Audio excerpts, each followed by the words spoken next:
para o juiz colher a prova. Eu repito, o julgamento antecipado não vai substituir o rito da Lei 9.099. Não é para isso. O julgamento antecipado é para preservar o ativismo judicial. É para dar ao juiz mais uma ferramenta para que ele possa enfrentar os processos de massa, que é uma realidade. Em 95, quando se estabeleceu a Lei 9.099, a gente pode olhar toda a doutrina, todo o histórico doutrinário, ninguém imaginava que a gente teria um número tão avassalador de processos como temos hoje. Certamente, se aqueles legisladores, naquele momento, tivessem a oportunidade de tratar desse tema, isso teria sido feito. Bom, Hernani Fidelis dos Santos também fala que a oralidade não é um fim em si mesma. A oralidade não é o objetivo do rito.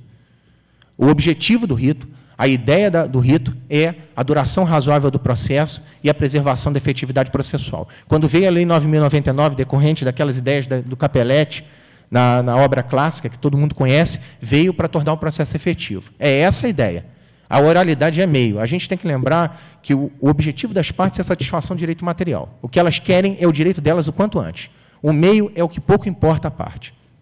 Bom, não existe também vedação procedimental. A Lei 9.099 não fala expressamente, é proibido o julgamento antecipado. Ao contrário, como o próprio Cândido Rangel Dinamarco diz, existem duas possibilidades agora apontadas de julgamento antecipado. Então, a lei indiretamente trata de duas hipóteses de julgamento antecipado. Lembrando que o rito ele não pode ser um obstáculo para a satisfação do direito. É esse o pensamento na academia, esse é o pensamento moderno.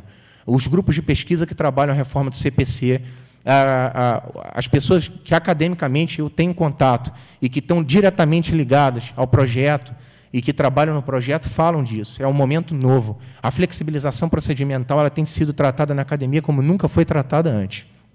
Bom, da mesma maneira, a gente não pode pensar que a Lei 9.099 é uma Suíça. Ela é um rito intocável. Ela paira, ela sobrevoa o sistema jurídico. Ela não compartilha nada. Essa não é uma tendência do ordenamento. A tendência do direito moderno, a tendência de toda a ordem jurídica, é que as leis compartilhem seus valores, é que as leis troquem valores entre si. Quer sejam as leis, quer seja a ciência do direito com outras ciências. É o que o Capelletti chamava de concessão contextual do direito. A visão é essa, do direito compartilhar com outras ciências e da Lei 9.099 dividir espaço com outros ordenamentos, ouvir outros ordenamentos. Eu acho que também não foi propósito do legislador, quando da sua criação, que ela se tornasse uma Suíça dentro do nosso ordenamento. Bom, quem diz isso, existe um estudo importante do Capelletti, Acesso à Justiça e Função do Jurista, em nossa época publicado na Revista de Processo, que ele trata dessa questão da concessão contextual.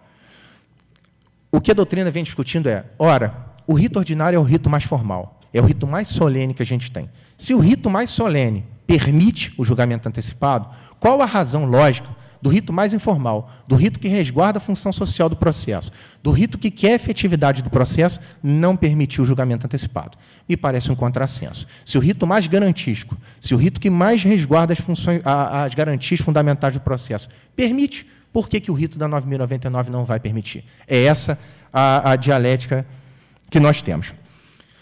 Existe um momento, essa ideia de permitir o julgamento antecipado vem da possibilidade da gente flexibilizar o rito, em nome da princípio da adequação, otimização da forma, tornando o rito, na verdade, uma ferramenta útil para que a gente possa enfrentar o volume. Como eu disse aos colegas, eu faço questão de repetir pela terceira vez, o julgamento antecipado não vai substituir o rito da Lei 9.099. Ele vai ser um instrumento de enfrentamento do juiz. E no momento que a gente vem sofrendo tanto, que cada dia mais a nossa atividade é cerceada, eu não vejo, academicamente, tecnicamente, como impedir o julgamento antecipado.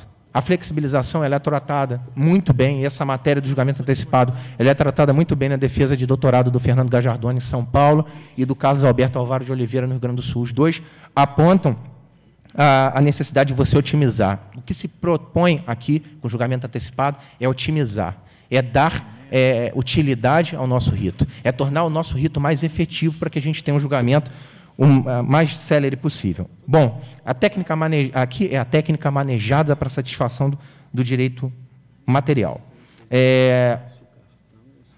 Como eu disse, é uma visão de futuro. O projeto do CPC, que já está para sair também, para o rito convencional, ele entrega nas nossas mãos um rito absolutamente flexibilizado. Ele vai entregar para o juiz e o juiz vai adequar o rito à sua realidade concreta. O que quer dizer isso? A gente já tem uma tendência normativa breve de flexibilização. Não acolher isso aqui, num rito menos solene, me parece complicado. Já existe uma posição legal dizendo, olha, a gente quer um juiz que flexibilize, e a gente vai dizer, não, não tem que flexibilizar. Isso no âmbito normativo próximo. O BEDAC, e aí eu peço Vênis também para poder citar esse trecho, é um trecho pequeno, trata-se da concepção de um modelo procedimental flexível, passível de adaptação às circunstâncias apresentadas na relação jurídica. Não se admite mais o procedimento único, rígido, sem a possibilidade de adequação às exigências do caso concreto. Muitas vezes, a maior ou menor complexidade do litígio exige que sejam tomadas providências diferentes. O formalismo exagerado é incompatível com a visão social do processo, visão social que a Lei 9.099 tutela. Não podemos olvidar que o Estado está comprometido com a correta solução das controvérsias, não com a forma do Estado.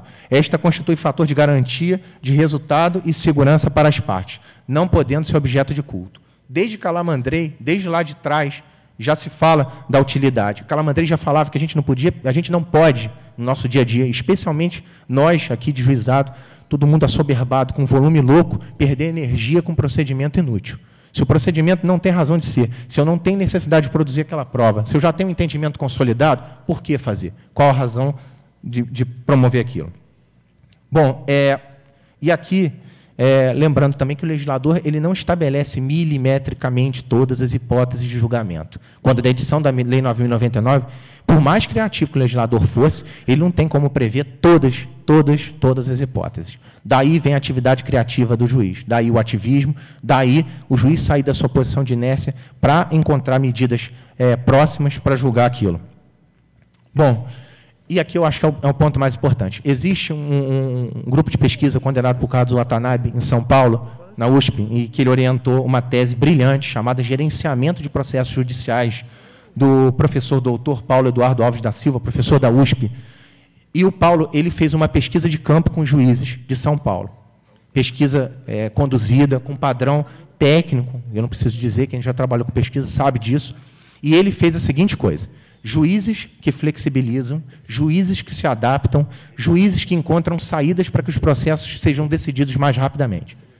Juízes estritamente legalistas. O resultado é o seguinte: na comparação feita na Justiça Paulista, o juiz que declarou conduzir o processo estritamente nos termos legais e não criar nada que não esteja em lei, condução legal, produziu o maior tempo de tramitação em praticamente todos os procedimentos analisados.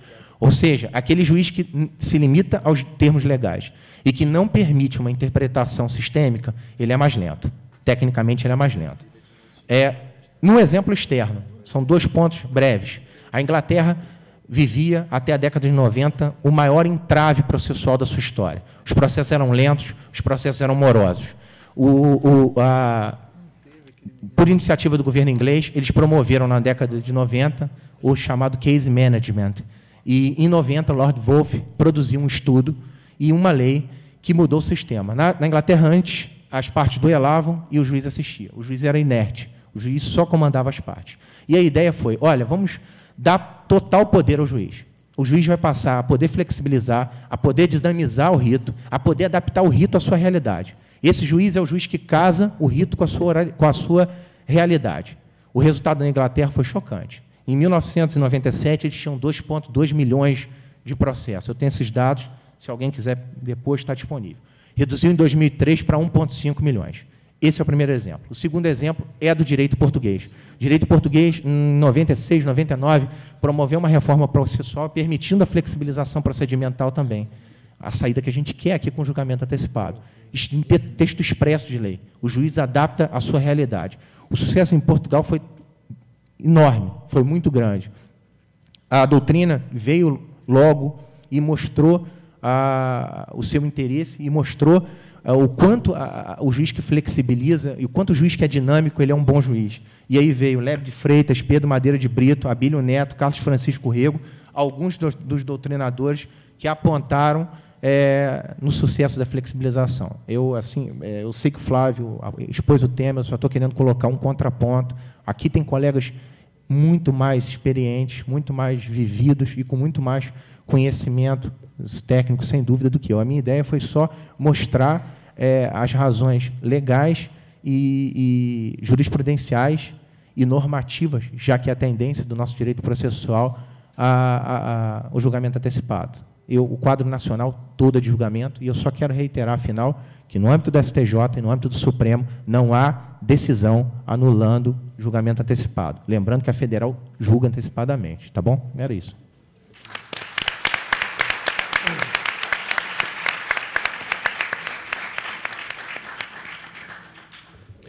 Bom, vocês puderam ver, essas breves palavras, pois é, a qualidade das pessoas que compõem a nossa turma recursal. Esse aí é o background que eles demonstram nas discussões da turma recursal, e eu, modestamente, tendo que gerenciar esse pessoal, né? O Jean Guta pediu para dar uma palavra também a respeito de algumas ponderações que ele quer fazer em relação ao posicionamento do Flávio. Todo mundo quer bater no Flávio. Na verdade, ele quer simplesmente fazer as suas colocações, não estava prevista a fala dele, mas ele quer, durante pelo menos 10 a 15 minutos, falar o que ele entende pertinente em relação... Ele quer sair agora não pode sair. Então, eu vou dar a palavra ao Jean Guta e depois a gente encerra para voltar de tarde. Tá? Não, o desembargador disse que todo mundo queria bater no Flávio, não era isso, não. O Flávio é igual o John Lennon, ele é um sonhador, mas não é o único. Tem muita gente que o acompanha no entendimento, e é um entendimento muito razoável dele. Ele é um entusiasta do sistema, é um dos juízes mais importantes que a gente tem no sistema dos juizados especiais. Ele hoje vai desafogar com o centrão dele, ele vai receber essa quantidade de demandas da SEDAI. Então, é uma pessoa muito importante, só que ele tem um posicionamento que nem sempre é um posicionamento que vai ao encontro do fato social. O juiz não pode ter os olhos vendados para o fato social. Na lide denominada Megabônus, o único instituto que nos salvou, não estou nem trazendo à tona aqui se foi certo ou errado naquele primeiro momento, nós damos uma indenização maior e depois íamos adequando. Mas o único instituto que nos salvou foi o instituto do julgamento de improcedência liminar, chamado morte súbita. Esse foi o único instituto, porque a gente não tem, isso é questão de números.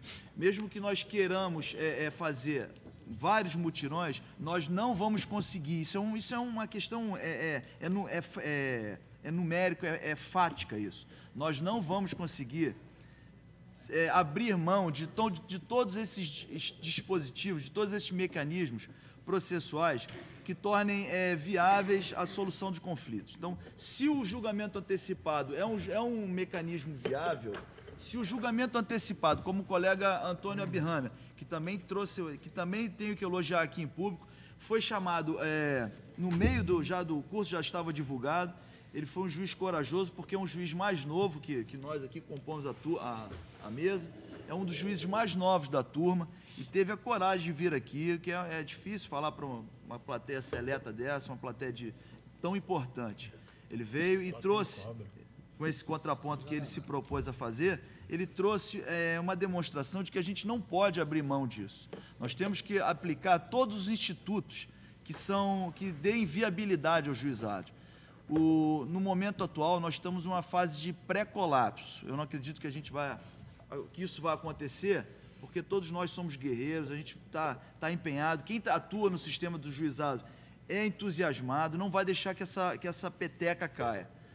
Mas é preciso que nós abrimos a mente para as demais coisas. A gente não pode ficar com uma visão lúdica de que não, nós precisamos, porque esse sempre foi a gênese do juizado, não. Tem que acompanhar o fato social. Se num determinado momento é preciso aplicar um instituto que visa dar celeridade, a gente tem que aplicar esse instituto. Se num outro determinado momento a gente precisa, não, vamos prestigiar a oralidade. Vamos prestigiar a oralidade enquanto podemos fazê-lo. A gente não pode misturar os momentos. Então, cada momento é um momento. E o gestor, o juiz que adota uma política de gestão judiciária, ele tem que acompanhar o fato social. No momento, como houve essa enxurrada de demandas, eu acho que é plenamente viável a adoção desse instituto, julgamento antecipado, se for o caso também morte súbita, o que quer que seja, que não seja ilegal, que não venha a preterir contraditório e ampla defesa, a gente tem que adotar. Então, estou só, como coordenador aqui do curso, parabenizando os palestrantes, fiz só essa pequena colocação, porque é a minha opinião, e eu acho que é a opinião de muitos colegas aqui, como também tem os que acompanham o colega Flávio, que entendem que não, que precisa. Então, essa é a discussão, essa é a tônica. Nas turmas recursais, os colegas que forem para lá vão se deparar com isso. Nós fazemos essas reuniões para deliberarmos acerca de temas, então isso é um espaço democrático, e essa parece que é uma briga, mas não é briga, pelo contrário, admiro muito o colega Flávio, tenho muito orgulho de ser companheiro dele de turma. Muito obrigado, tá? Então...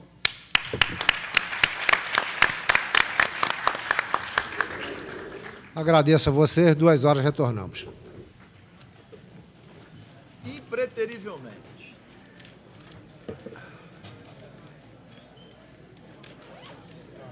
Batido mais, hein? Merecia uma surra, hein? Ó, eu fui leve. Ó, o Marcelo. Essa plateia de cobra aí, ficou conversando. Só tem nada.